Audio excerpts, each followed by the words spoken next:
Tuklasin natin!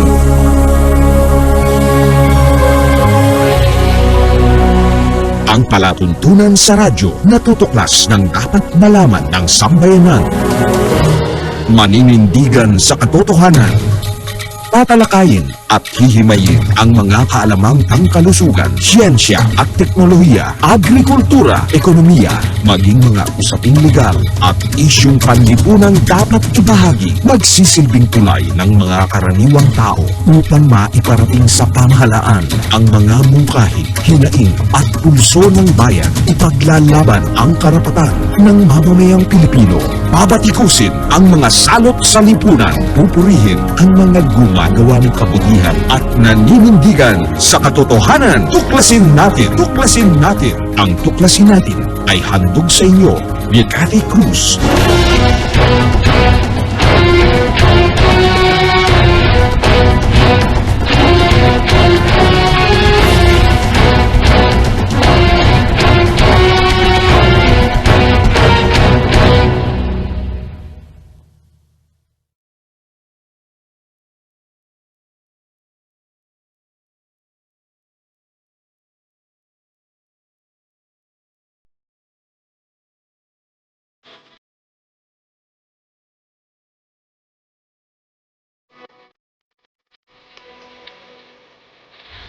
Araw-araw ang digmaan. Umaga't gabi, sumasabak sa laban. Dapat protektado ka outside at inside. Immune Advance contains 4 active ingredients gaya ng lagundi, malunggay, non-acidic vitamin C at zinc. Tulong pampatibay resistensya para tulong proteksyon. Isama pa ang proper diet at exercise. Para katawan ay handa, Immune Advance helps support a healthy immune system. Immune Advance ang sandata. No approved therapeutic claims. Ang Immune Advance ay hindi gamot at hindi dapat gamiting panggamot sa anumang uri ng sakit. Available in Shopee, Lazada, and other leading drugstores. Make weekends and holidays count by bonding with family and friends. At Hillspa Resort, we can make that happen for you. Rest, relax, and have fun in a natural setting with so much greenery around you. Hillspa Resort boasts of 3 large and clear pools, 3 spacious function halls, and several clean and cozy rooms for a memorable and enjoyable overnight stay. Our various facilities can cater to various budgets. Hillspa Resort is located in Barangay Lalakay, Los Baños, Laguna. Why not check us out for that overdue bonding activity with family and friends? For inquiries, please call Joey at 0932-624-2019.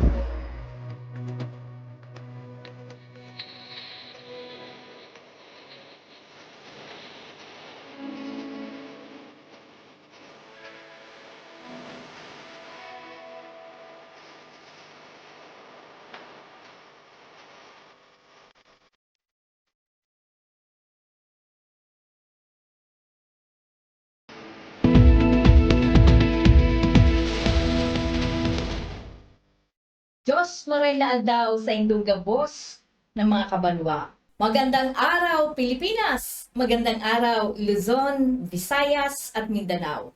At sa lahat po ng ating mga kababayan sa iba't ibang panig ng mundo. Welcome po sa ating palatuntunang Tuklasin Natin. Ito po ang inyong lingkod, Cathy Cruz, na inyong pong makakasama sa loob po ng 1 oras. Sa lahat po ng ating mga masugid na taga-subaybay, maaari po kayo magpadala ng text sa 0915-258-4091 o mag-iwan po kayo ng komento sa ating mga social media pages. Nandyan po ang ating KDP o Katipunan Channel FB page, and of course ang ating X, YouTube account, and Rumble. Bisitahin nyo rin po ang aking sariling bahay na BDT Radio Production. Well, ngayon, 1 araw o 1 oras na naman po tayo na magtatalakayan at tutuklasin ang tungkol sa isang napakalaking organisasyon. Ito po ang tinatawag nating Philippine Chamber of Commerce and Industry.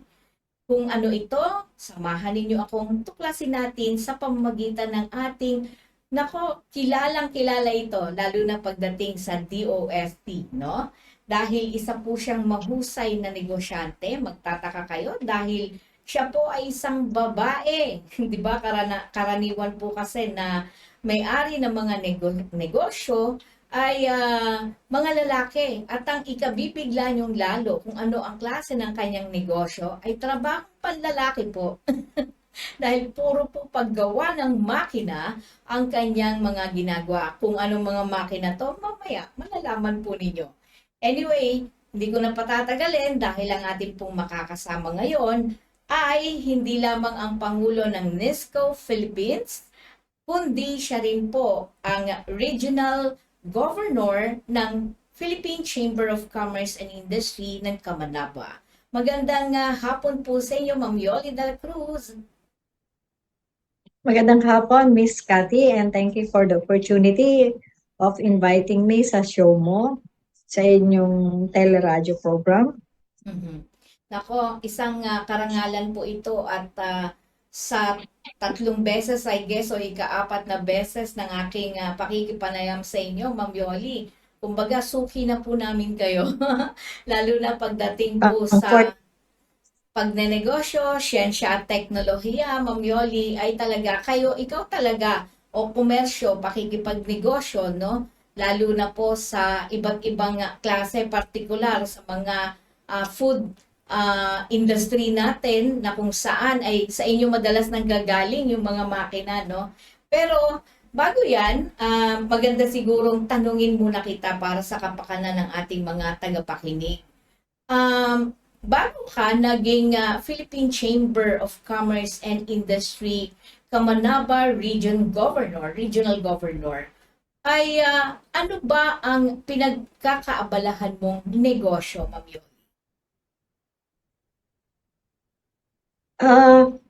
As you mentioned earlier, nasa fabrication and design kami ng food packaging and processing equipment. So, we make out of drawing paper. So, kung ano yung gusto ng clients namin, yun yung ginagawa namin. So, bali, ilang taon na po ba ngayon ang NISCO Philippines, Ma'am Yoli? Ang NISCO Philippines is 1991, 32 years na in business. Wow, o tignan mo, talagang matibay na talaga siya. At talaga namang nasubok na ng panahon ang kampanya ni Ma'am Yoli. Pero bukod sa pagiging isang pangulo ngayon ng NISCO Philippines, bakit naisipan mo na pumasok sa isang organisasyon na tinatawag nating Philippine Chamber of Commerce and Industry, Ma'am Yoli? Actually, by force yun na na-elect akong president muna ng PCCI Valenzuela. The reason why ayoko was lima lang yung members na panglima ako. So sabi ko, how would I be a president of a nation? Lima members. So, napakahirap. So, sabi ko, anong gagawin ko? Tutunga nga lang ako and then I will just follow what was the previous board of directors na ginagawa nila. So, I was forced to be elected as president ng PCCI Kamanaba by force. So una is sabi ko, ano ba yung objective na kasi hindi ko alam kung ano yung gagawin ko in the first place as president. So nag-check ako and I asked of other local chamber, sabi nila, Yoli, this is what you have to do. So sabi ko parang napakahirap. Paano ko i-increase yung membership na walang tiwala ang tao? Ano yung dapat kong gawin? So doon ako nag-start na I asked the local government to help us pero ayaw pansinin. So merong isang friend namin from Laypon na sa Oli, gusto ko yung advocacy mo, tutulungan kita how to increase your membership. So makapalato kasi doon sa event nila, sabi ko, dito ng membership form, tulungan mo na lang ako, bigyan mo ako ng slot to explain what PCCI is doing and magagawa namin for the industry. And that's how we started. Unti-unti, we increase our membership and yung iba hesitant silang mag-join kasi isip nila PCCI is para sa mga elite and big companies lang. And yun din yung dating mentality nung previous board of directors ng PCCI. So sabi ko, baguhin na mentality. Kasi ako, galing din ako sa pagiging maliit. And lahat ng malalaking negosyo, before they go big and became successful, galing din sila sa micro or ako, kung sabi ko nga, mayroon pang mas maliit sa micro than nano industry. That's how I started. So tulungan natin yung mga maliliit. Yes. And nung i-explain ko sa kanila na this is yung gagawin natin sa PCCI, tulungan namin kayong kung ano kami ngayon, gusto namin, ganun din kayo. And unti-unti yun, dumami yung membership namin. And nakita nila talaga na yung tulong namin is talagang bukal sa puso. And nakikita nila yung effort namin na katulad ng ginagawa namin ngayon, nagbabarangay-barangay kami and sinusuyod namin lahat ng barangay mag-join sa PCCI and to promote their products. Pagkaklaro lang, Ma'am Yoli, iba pa yung PPCI Valenzuela sa PPCI. Nawawala. Hello? Oo. Naririnig mo ako, Ma'am Yoli? Ulit. Nawawala eh. Opo. Ang gusto ko pong malaman ay magkaiba po ba yung PCCI Valenzuela sa PCCI Kamanaba? Ang CI Valenzuela is part of Kamanaba. So I started sa PCCI Valenzuela and now I am the head of Kamanaba PCCI. Okay. Sector. So I was elected as regional governor. Kumbaga ayoko na nga ng sabi ko 1 year, 1 term lang ako sa PCCI. Oo. Kasi ayaw nga ng mga anak ko na sobrang busy ko na sa trabaho and then extracurricular activities pa namin etong PCCI. So, nung magkaroon kami ng election last December, ayokong pag-take ng higher position regional governor pero masama man sa loob ko, I was elected as regional governor. So I have to do and perform the duties of a regional governor, heading those Caloocan, Malabon, Navotas, and Valenzuela sector. It's the north sector of PCCI. And honestly, modesty aside, ang Kamanaba sector ngayon is siya yung nagiging popular kami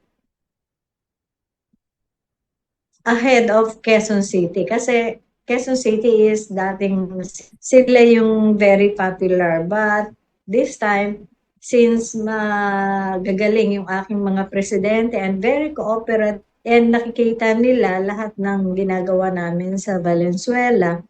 So, nagiging model chamber ang Valenzuela and our area vice president na PCCI NCR wants our north sector to be a role model for the NCR, PCCI NCR. So talagang ano, pero alam mo hindi mo naman din masisi yung mga miyembro ng Kamanaba PCCI, Ma'am Yoli, kasi nakita nila yung pagkakaiba before and after, 'di ba? Na ikaw yung nakaupo. Nakikita nila na naging epektibo ka na leader. Bukod doon, syempre because of your integrity, credibility, at nasubukan ka. Kaya ikaw pa rin ang pinaupo nila, 'di ba? Gano'n naman talaga kapag maganda yung leader, kung wala namang talagang ano yan ano ba 'to, limitation of term, 'di ba? Talagang mae-elect at mae-elect ka. But of course, Ma'am Yoli, lagi nating naririnig yung Philippine Chamber of Commerce and Industry o PCCI. Ano ba itong organisasyon na ito? Ma'am Yoli. Ang Philippine Chamber of Commerce is the voice of business. Bakit ba tinawag na voice of business ang PCCI? Whenever we have problems, the business people, the business group have problems, we don't just keep ourselves. We discuss it, like for example, yung salary wage increase na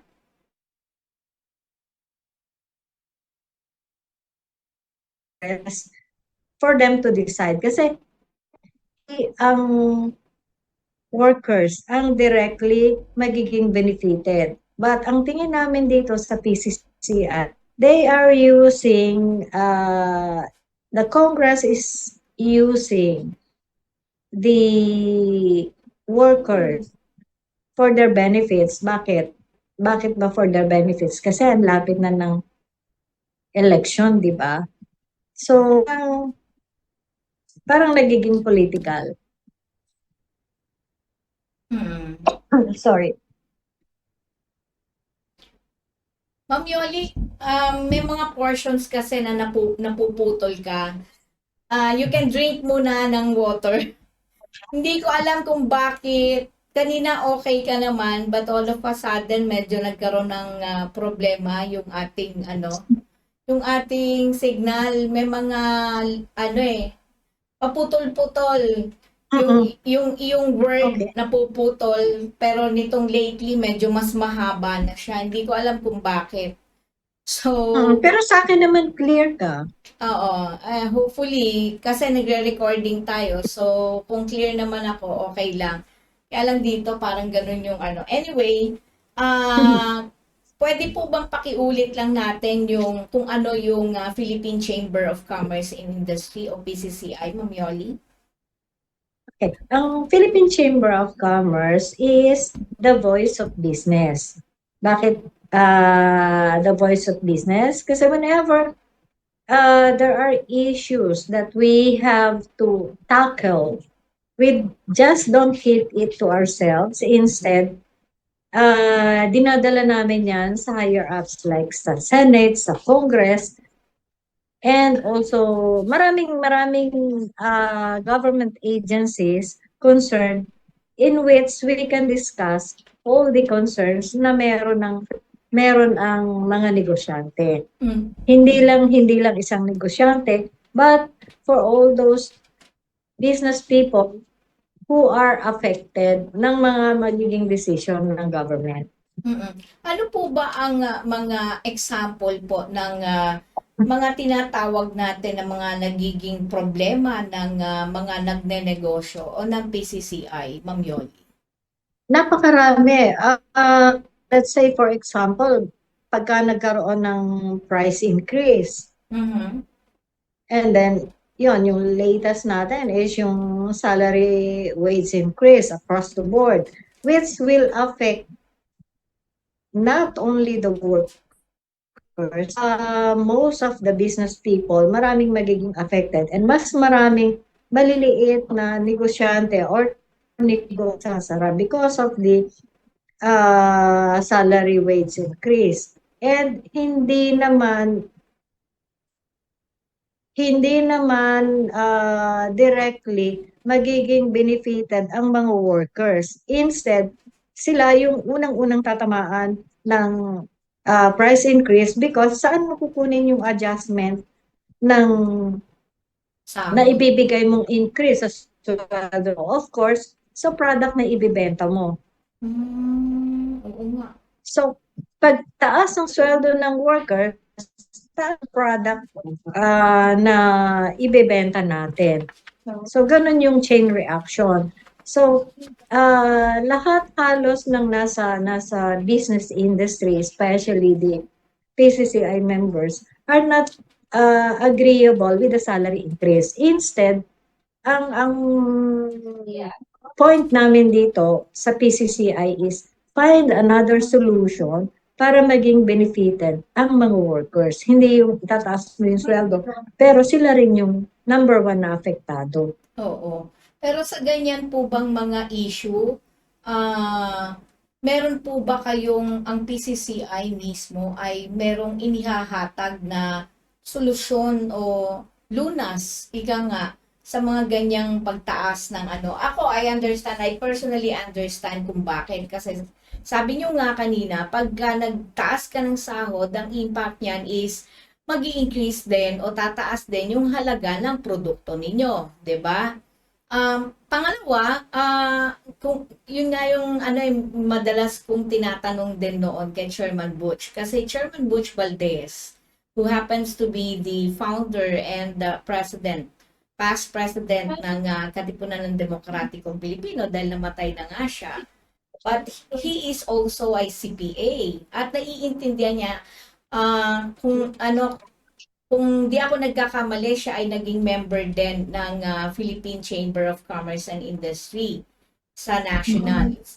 So, talagang naiintindihan niya. Kaya, pag tinatanong ko siya, Ma'am Yoli, sabi ko, Sir, bakit ba hindi maganda yung magtataas ka lang ng, basta magtataas ka ng sahod? Ang sagot sa akin ni Sir Butch noon, bakit ka magtataas ng sahod? Kaya ka lang naman magtataas ng sahod dahil mataas ang presyo ng bilihin mo. Mataas ang presyo ng kuryente tubig mo. Mataas ang presyo ng lahat ng kailangan mo ng Correct. transportasyon. So anong dahilan ng pagtaas ng transportasyon? Sabi niya, kaya nagre-request ang mga manggagawa ng pagtaas ng sahod ay dahil kulang yung kanilang sinasahod versus pangailangan. Yung maayos na may dignidad na pamumuhay, hindi mo magawa dahil limitado yung iyong pera galing sa kinikita mong pera, dahil galing sa sahod.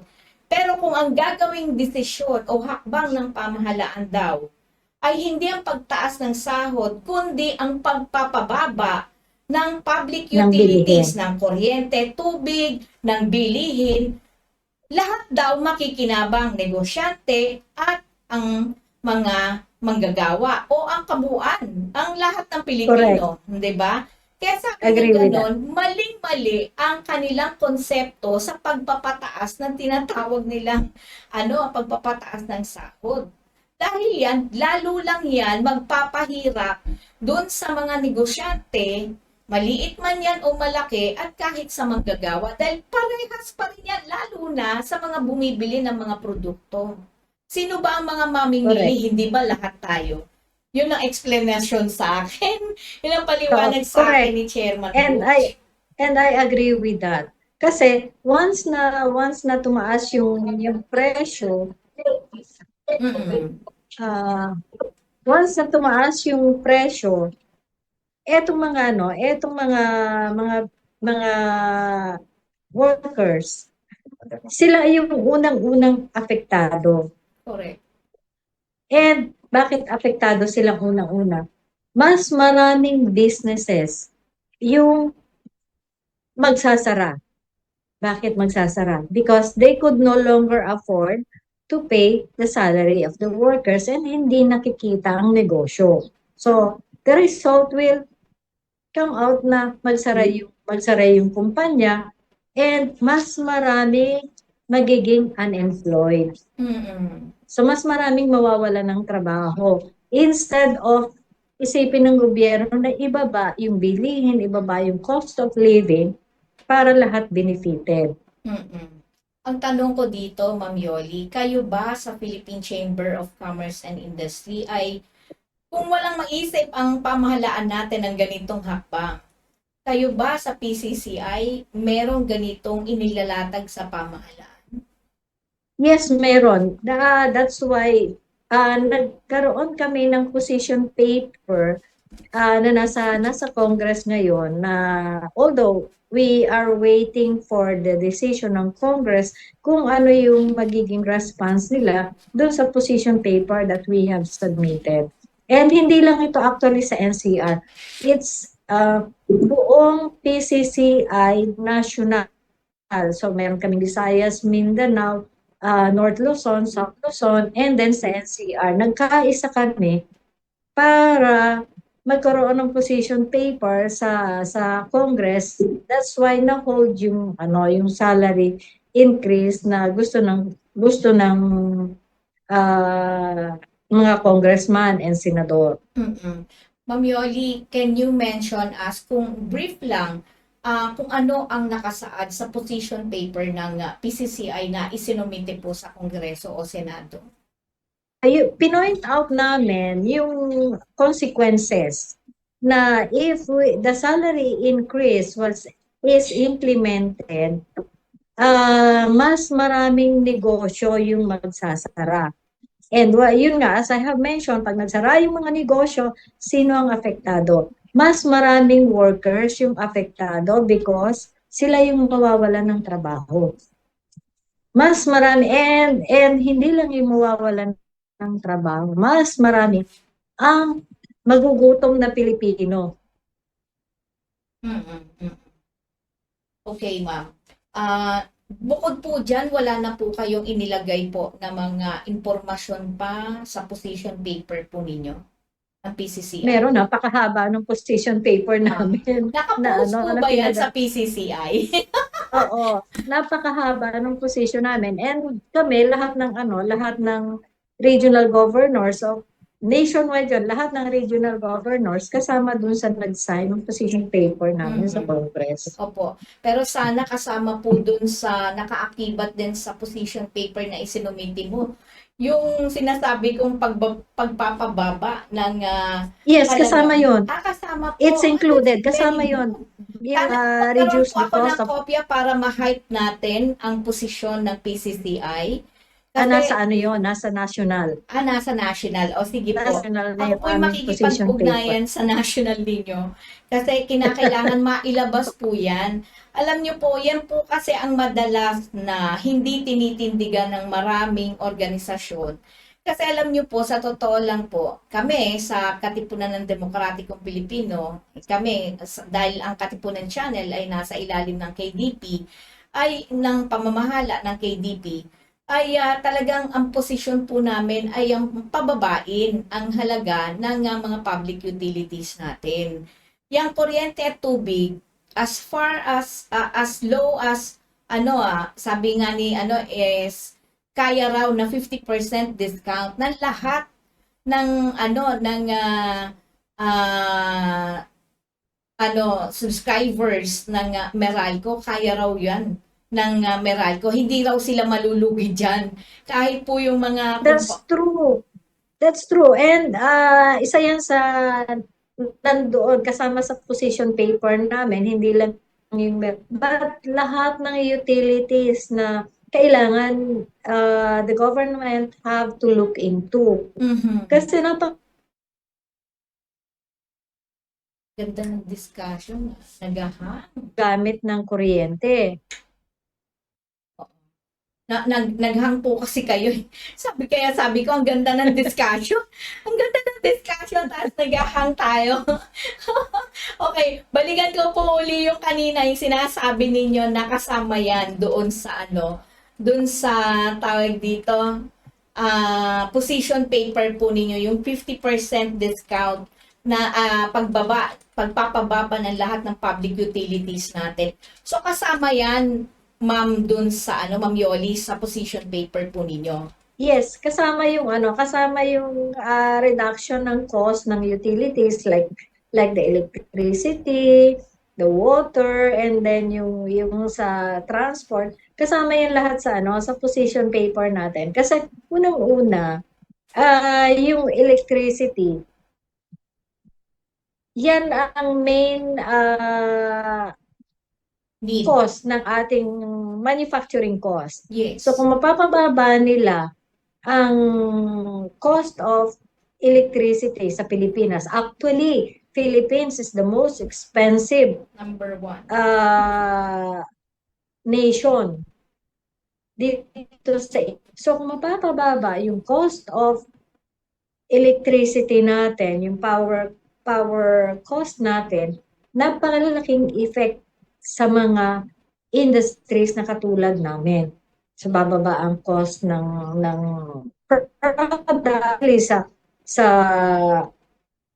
food products natin, kasi hindi naman ang product natin, hindi naman po pwedeng i-manufacture yan na hindi tayo gagamit ng kuryente, Yes. hindi tayo gagamit ng manpower. So pag bumaba yung mga cost of electricity natin, ng mga utilities, automatic lahat ang cost ng produktong binibenta natin. That's correct. That's very correct. Another thing is, dahil kayo po ay kamanaba PCCI governor din naman at sa madaling salita ay may boses kayo sa inyong organisasyon. Kasama rin po ba sa position paper po ninyo ang pagpapa-amyenda o pagpapatanggal ng IPIRA? Yes, Napagtuunan niyo kasama po? rin yon. Kasama rin yon. Okay. So talagang po, ayaw niyo po nitong IPIRA na to, Ma'am Oo, Yoli. inisa-isa namin yan. Naka-breakdown lahat ng kung ano yung ayaw namin. Oo. Hindi lang ng ayaw ng regional governors, but nationwide kasi yan. Wow. Alam niyo po, napakalaking hakbang. Ngayon ko lang nalaman, first time, na merong isang uri ng organisasyon na nakatingin sa ganitong mga issue ng bayan. Hindi lang po kasi ito issue ng mga tinatawag nating nasa manufacturing industry, kundi talagang sa kabuuan po, ang buong bansa po, ang buong mamamayan ng Pilipinas, ay talagang problemado po pag yan ang mga issue natin, public utilities, yung batas ng mga IPIRA, at marami pa pong iba. Well, anyway, sana po magkaroon po ako ng pagkakataon na matunghayan at mabasa ko talaga itong position paper ninyo kasi napakahalaga po nito, Ma'am Yoli. You know why?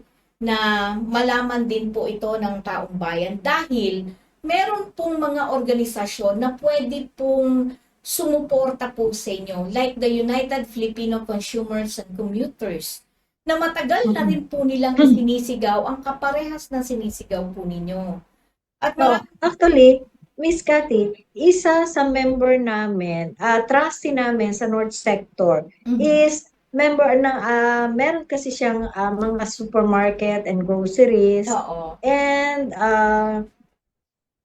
ilan yung branches niya na member ng consumer community, na yun din yung isinusulong niya. Yun din lagi yung isinisigaw niya. Na nakasama rin yan sa position paper na sinubmit namin.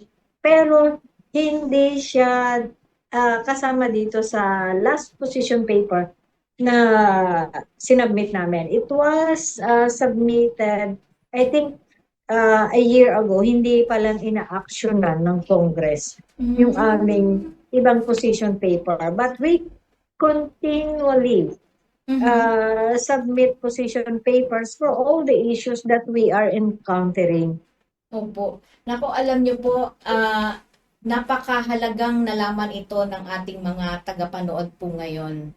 At sigurado po ako, marami po sa mga nanonood sa ating ngayon, ang posible po na makipag-ugnayan sa inyo o makiisa sa mga isinusulong po ninyo. Kasi kung ang ginagawa po ng PCCI ay hindi lamang para sa kapakanan ng mga negosyante o ng mga nag-i-invest po, na mumuhunan para sa magkaroon po ng negosyo ang ating mga kababayan, sigurado po ako na sasama po sila dahil ang adhikain ninyo ay para po sa kapakanan ng mga taong bayan, ng mga Pilipino, ng Pilipinas in particular. Dahil ang nakikita po dito na kapag ito ay naisaayos, Ma'am Yoli, yung posibilidad po na tayo ay umunlad at mas dumami pa ang mga katulad mo, katulad ng NISCO Philippines, ay talagang hindi malayo. 'Di ba, Ma'am Yoli? Yung pag-unlad ang Yes. nakikita natin dito. Anyway, Oo.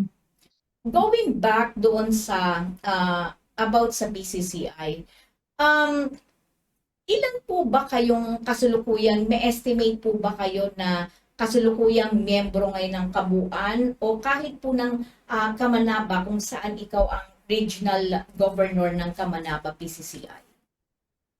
Ang Kamanava, we have a total of 400 members. 400? Yes, 400 members ng Kamanava. Ang Mhm. Navotas, we just formed the Navotas a month ago. Mhm. So they have only, at present, they only have 15 members. Mhm. The Caloocan and Malabon. Valenzuela, we have 105. We have two chambers in Malabon, the Malabon Chamber of Commerce and the PCCI Malabon. So, dalawa yung Malabon namin. So, ang Malabon Chamber of Commerce, they have more than 200 members. Mhm. Mhm. And Caloocan, they have 95. Mhm. And another Malabon, they have 68. So, more or less mga 400. But we Oo. are expecting Navotas to increase their membership kasi bata pa lang sila. Kumbaga, wala pa silang 2 months. Oo, oo. Baby pa ika nga, 'di ba? Oo, baby pa. Mhm. So, we are encouraging more members to join PCCI para matulungan namin sila, para marinig namin kung ano yung hinaing nila. Correct. Kasi if they will not join us, we will never know kung ano yung pinoproblema nila. We could not help them if we don't know them. Tama-tama po. Dahil yan na papunta na dyan ang aking katanungan. Paano ba maging kasapi ng Philippine Chamber of Commerce and Industry, Ma'am Yon? Madali lang. Like for ang lahat halos ng local chamber is merong website. Mhm. So, punta lang sa website ng PCCI like sa amin dito sa Valenzuela. Meron kaming website ng PCCI Valenzuela. Nandoon lahat yung if you want to be a member, click the membership form, mag-sign ng application form, and then pag na-sign na yung application form, this will be for review ng Board of Directors, and within a period of 1 week, they could have the result kung approve or hindi approve yung member. Kasi ini-screen din namin yung mga members kung talagang totoong negosyante ka ba or manggugulo ka lang ba sa organization. So, kailangan namin yung business registration, the mayor's permit, the DTI, kailangan meron ka nun. Bago namin i-approve yung membership application. And then after we approve the membership application, makikita niya rin dun sa application yung bank account ng chamber kung saan nila i-deposit yung annual membership.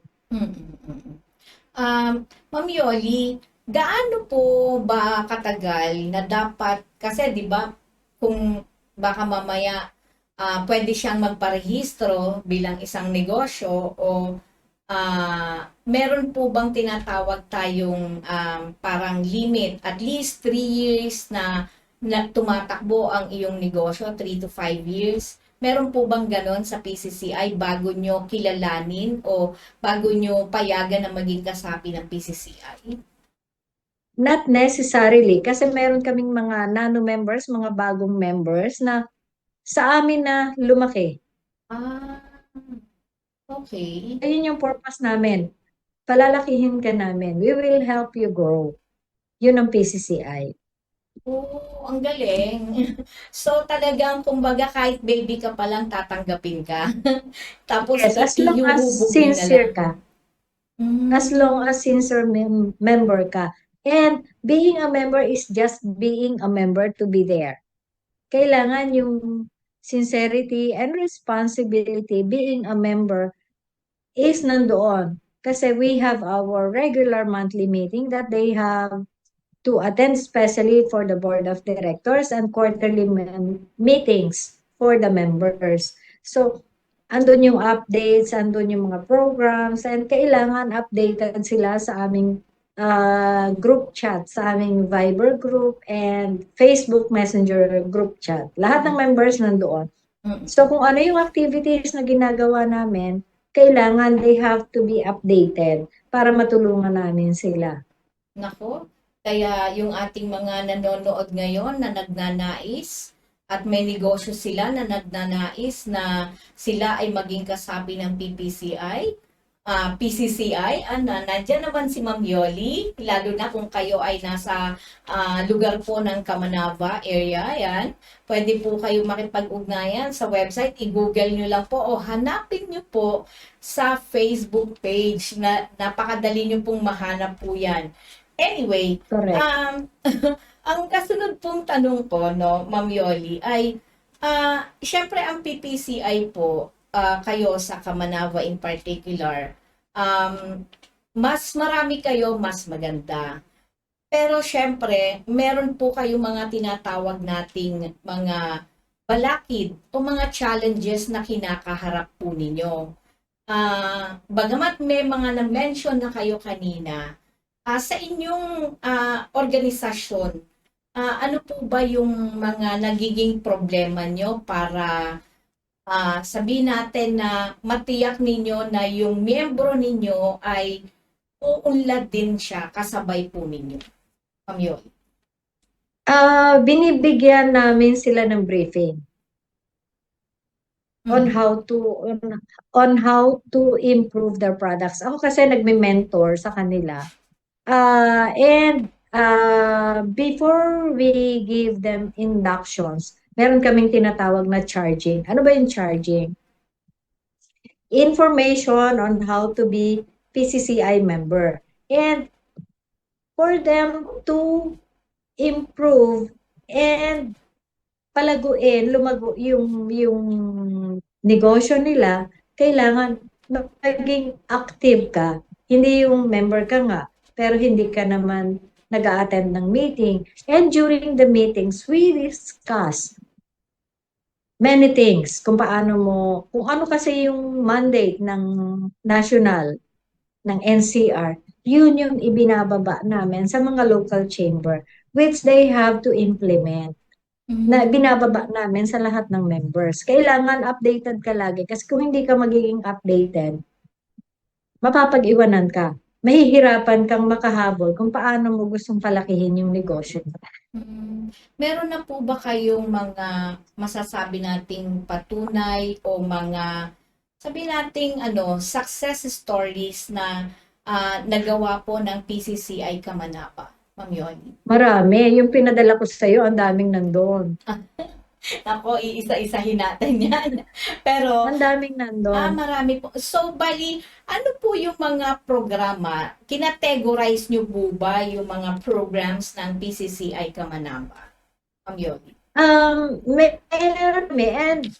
Meron kaming yearly strategic planning na ginagawa. So, yung yearly strat plan namin, yun yung ini-implement namin this year. So, kailangan magaganda naman yung plans namin. And, nasusundan naman ng aking mga presidente, yung mga strat plans that they have submitted to me. Especially eto nga sa Valenzuela, since nakatutok ako sa kanya. Ang ganda ng mga programs namin, including yung mga trainings, siguro I will send you yung mga training programs na naka-line up sa amin for the year. makikita mo, pati yung, eto katatapos lang ng good manufacturing practice namin, the food safety and handling, mga ganon, and then how to be your own boss. Mga ganong trainings yung kinoconduct namin. Kapartner namin dito, si DTI and DOST. Mm. So, happy naman ang DTI and DOST that PCCI is there always para i-implement yung kanilang mga programs. What we only do is to adapt their programs line up. Kasi marami silang programs na hindi nagagawa because nobody adapts the programs. But PCCI is here to implement lang, to bring it out sa mga members na, meron tayong trainings na ganito, meron na for the year, meron na kaming schedule of trainings to be conducted by DOST and DTI. Oo. So, bali, ang lagi pong kapartner po ninyo ay ang DOST at DTI sa PCC. Yes. Oh. Yes, sa trainings. And also, meron din kami from other sources like the women's group. Meron din mga ganon out of PCCI and DOST. Mhm. Mhm. Ngayon, ma'am, sa kasalukuyan po ba, meron po ba kayong mga iba pang mga activities na ginagawa bukod sa mga training, bukod sa mga regular meetings po ng PCCI? Of course, I understand katulad po nung position paper ninyo, pinagpulungan po ng bawat chamber po ito. Tama po ba ako ng pang-intindi? Yes, Ma'am Yoli? buong ano yan, buong NCR. Buong NCR. Pero So, may... sa amin is buong NCR, and then aside from doon sa national, they submitted their own position paper. Yung PCCI national, it's composed of yung Luzon, Mindanao, South Luzon, North Luzon, yung mga ganong areas. Mm-mm. So meron bawat sector, meron kaming kanya-kanyang position paper na sinubmit. Mm-mm. So kumbaga, yung lahat ng PCCI nag-join together to submit yung iba-ibang position paper na siguro na rin din na yung Congress sa dami ng position papers na sinubmit namin. Kaya na-hold ngayon. So ibig sabihin, bawat chamber, halimbawa kayo po sa Kamanaba, nagsasubmit din po kayo sa Congress ng No, hiwalay. under ng NCR. Under Ang ng Kamanaba NCR. kasi is under ng NCR. So bali yung PCCI NCR, nagsasubmit din siya dun sa Congress nung position Yes. paper niya. Hiwalay pa dun sa Luzon, Visayas, Mindanao, Yes, iba correct. pa yun. Okay. Iba pa yon. Yun yung napagkasundoan namin na instead of isang position paper, Oo. kasi iba-iba naman yung Sitwasyon. yung issues. Oo. So, Mm, we agreed that each sector oo. have to submit their own position paper. So, ang daming position papers ng PCCI na nandun sa Congress ngayon. Mm-mm. Kung may nais po kayong sabihin sa mga kapwa po ninyo negosyante, no? Ano po iyon, Ma'am Yoli? I suggest lahat ng negosyante have to join PCCI kasi nandoon yung PCCI to help them hear what problems they have para matulungan namin sila. Mm-mm. Huwag nilang sarilinin yung problema. We are here to help. Mm-mm. Sa ating pong mga mambabatas naman, mula sa mababang kapulungan hanggang sa Senado po, Ma'am Yoli, mensahe po bilang isang regional governor po ng Kamanaba PCCI. Sana pakinggan nila yung hinaing ng aming mga members, kaming mga taga-PCCI. Pakinggan nila yung bawat hinaing ng negosyante para maiangat natin ang hindi lang ang but industry dito sa Pilipinas. Ang industry ang samahan ng mga negosyante dito sa Pilipinas. Kasi kung papatayin natin ang negosyo sa Pilipinas, what will happen? So, tulungan po nila kaming mga negosyante, mga members ng PCCI, pakinggan po nila ang hinaing namin. Mm-mm. Thank you po at panghuli na lang po ito dahil po kung mahusay po ang pagnenegosyo o malusog ang pagnenegosyo sa ating bansa, siguradong sigurado po ako na mas marami ang malilikha nitong trabaho at ang ending po nito ay marami pong mga Pilipino ang may trabaho at hindi na kinakailangang mag-ibang bansa, Mag-abroad. di po ba? Correct. Opo. So, hindi lamang po ito yung sasabihin nating mga serbisyong katulad ng BPOs o domestic helpers, di naman po natin binababa ang kalidad ng kanilang kakayahan. Pero syempre, gusto po natin kapag may industriya po kasi na tinatawag natin, katulad po ninyo, may manufacturing industry po kayo ng mga food processor machines. So, at least nakaka-create po kayo ng ating mga electronics and electrical engineers, mechanical engineers, di po ba? So, mas napaparami po ninyo. Miss Cathy, nawala ka. Hello po. Nawala ka. Ayun po. Mhm. Nandito po ako. Napuputol. Opo. So, bali po, ulitin ko lang po. Ngayon po kasi ay sabihin na po natin na kapag malusog po ang pagnenegosyo sa ating bansa at marami ang maging katulad mo, Ma'am Yoli, na nagsimula sa pinakamaliit, sabi mo nga kanina, nano, hanggang sa naging isang malaking negosyante ka na o naging isang manufacturing company ka na. At dumami yan, ang ending point yan o ang resulta niyan ay ang pagdami ng oportunidad ng trabaho sa mamamayang Pilipino.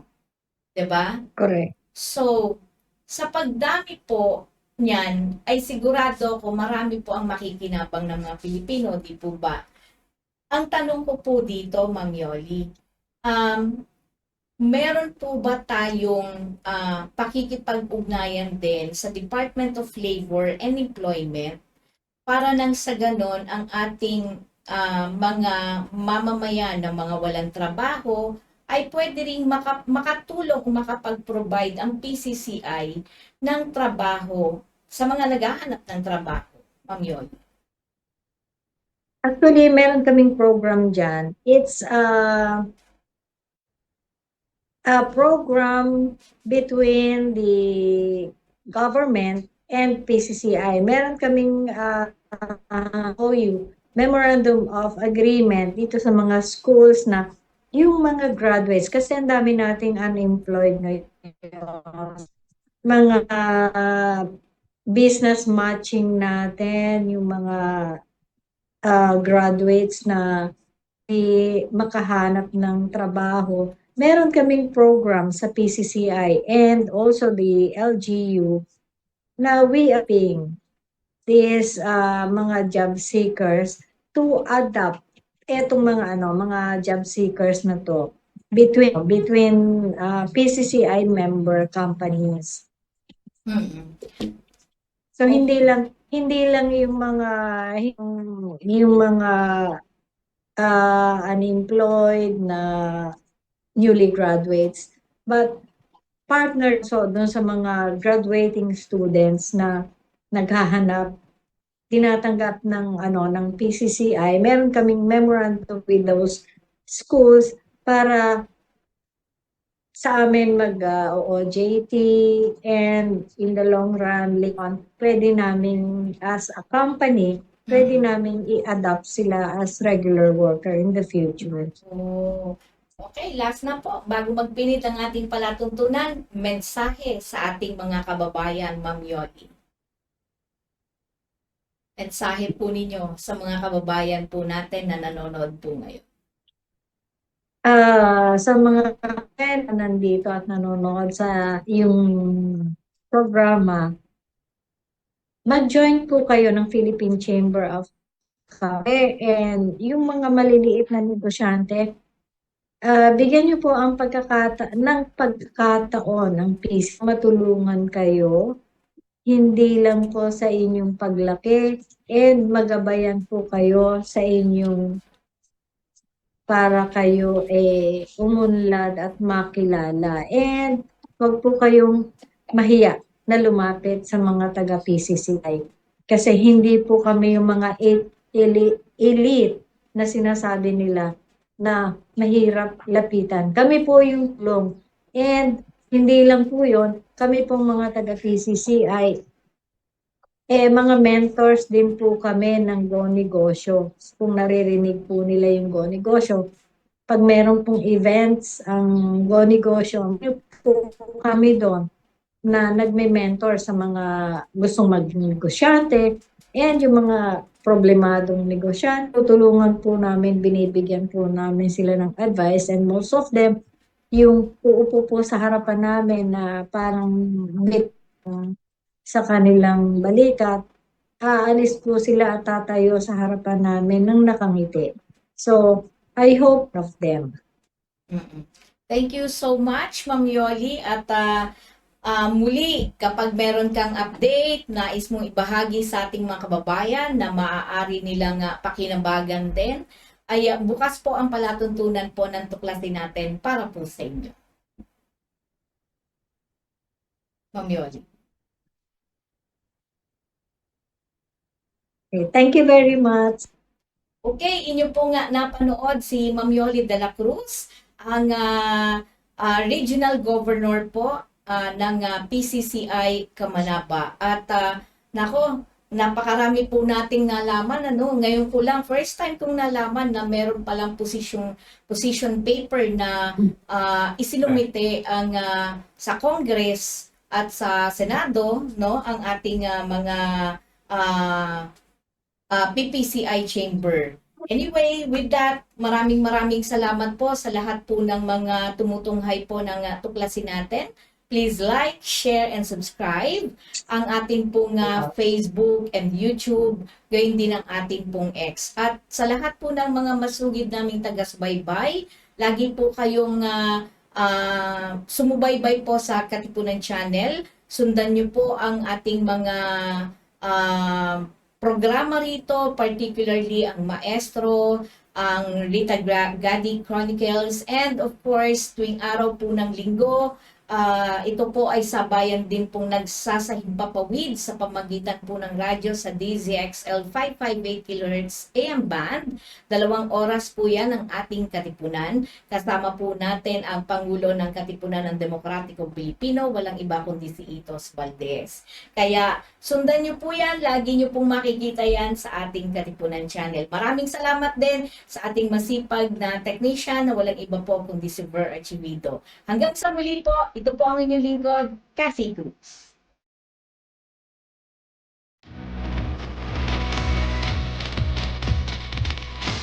Thank you very much. And holidays count by bonding with family and friends. At Hill Spa Resort, we can make that happen for you. Rest, relax, and have fun in a natural setting with so much greenery around you. Hill Spa Resort boasts of 3 large and clear pools, 3 spacious function halls, and several clean and cozy rooms for a memorable and enjoyable overnight stay. Our various facilities can cater to various budgets. Hill Spa Resort is located in Barangay Lalakay, Los Baños, Laguna. Why not check us out for that overdue bonding activity with family and friends? For inquiries, please call Joey at 0932-624-2019. Araw-araw ang digmaan. Umaga't gabi sumasabak sa laban. Dapat protektado ka outside at inside. Immune Advance contains 4 active ingredients gaya ng lagundi, malunggay, non-acidic vitamin C at zinc. Tulong pampatibay resistensya para tulong proteksyon. Isama pa ang proper diet at exercise. Para katawan ay handa, Immune Advance helps support a healthy immune system. Immune Advance ang sandata. No approved therapeutic claims. Ang Immune Advance ay hindi gamot at hindi dapat gamiting panggamot sa anumang uri ng sakit. Available in Shopee, Lazada, and other leading drugstores.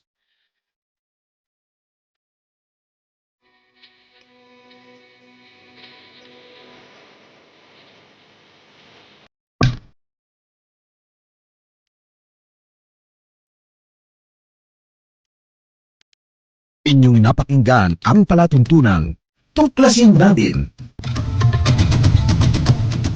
Tuklasin natin hanggang sa muli.